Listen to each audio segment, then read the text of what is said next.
Hi friends, welcome to movie review channel. ఈ సంక్రాంతికి release అయిన 4 సినిమాలలో ఏది బెస్ట్ ఫిలిమో టాప్ 4 ఫిలిమ్స్గా నేను ఈ వీడియోలో చెప్పబోతున్నాను.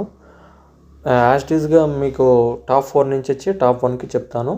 టాప్ 4 వచ్చేసి గుంటూరు కారం. ఈ movie Mahesh Babu one man show. ఈ మూవీ కోసం పోవాలనుకుంటే మాత్రం ఓన్లీ మహేష్ బాబు కోసం మాత్రం వెళ్ళండి. వేరే ఏ ఒక్క ఆస్పెక్ట్ గురించి ఆలోచించకండి.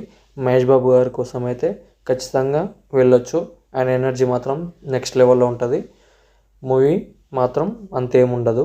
అండ్ నెక్స్ట్ ఫిలిం వచ్చేసే వరకు విక్టర్ వెంకటేష్ గారి సైంధవ్ మూవీ. ఈ మూవీ కూడా విక్టర్ వెంకటేష్ గారు ఎప్పుడు ఫ్యామిలీ మూవీస్ చేయడం వల్ల అండ్ ఈ మూవీ కొంచెం చేంజ్ చేశాడు. Action genre John Wick type of. But ఈ మూవీ ఈ టైంలో రాకుండా నెక్స్ట్ టైం ఎప్పుడన్నా వస్తే బాగుండేదేమో.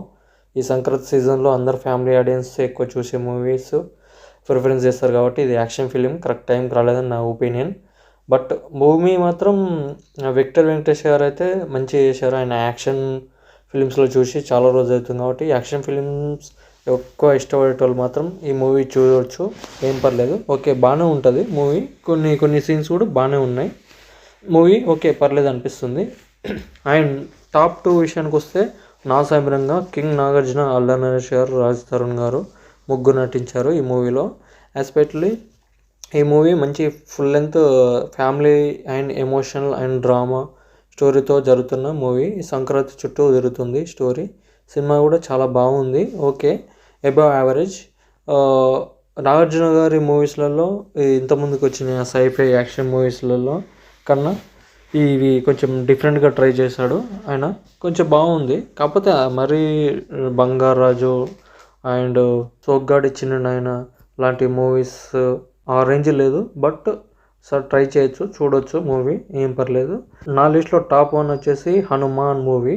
ఎందుకు టాప్ 1 అంటున్నా, ఒకసారి బుక్ మై షో కానీ పేటిఎం కానీ ఎక్కడ ఓపెన్ చేసినా కూడా ఏ థియేటర్లో కూడా ఇది సింగిల్ స్క్రీన్స్ ఇవ్వలేదండి. థియేటర్కి ఈ మూవీకి సింగిల్ స్క్రీన్స్ అనేది ఇవ్వలేదు. బట్ మల్టీప్లెక్స్లో అయినా కూడా ఫుల్, ఎక్కడ చూసినా కూడా ఫుల్ అయిపోతున్నాయండి. అసలు టికెట్లు దొరికే ఛాన్సెస్ అయితే ఏమాత్రం లేవు. మూవీ ఆ రేంజ్లో ఉంది. సినిమాలో హనుమాన్ యొక్క ఎలివేషన్స్ కానీ సీన్స్ కానీ చాలా ప్రాపర్గా సినిమాలో నీట్గా రాసుకున్నారండి. సినిమా మాత్రం మామూలుగా లేదు. సినిమా నెక్స్ట్ లెవెల్లో ఉంటుంది. గ్రాఫిక్స్ ఆ చిన్న బడ్జెట్లో మంచి ఫిలిం ఇవ్వడం మాత్రం ప్రశాంత్ వర్మ గ్రేట్ అని చెప్పొచ్చు. ఇదే టాప్ 1 నా లిస్ట్లో. అందరు ఒకసారి ఈ టాప్ 4ని ఒకసారి విజిట్ చేయండి, సబ్స్క్రైబ్ చేయండి అండ్ షేర్ చేయండి. Thank you very much.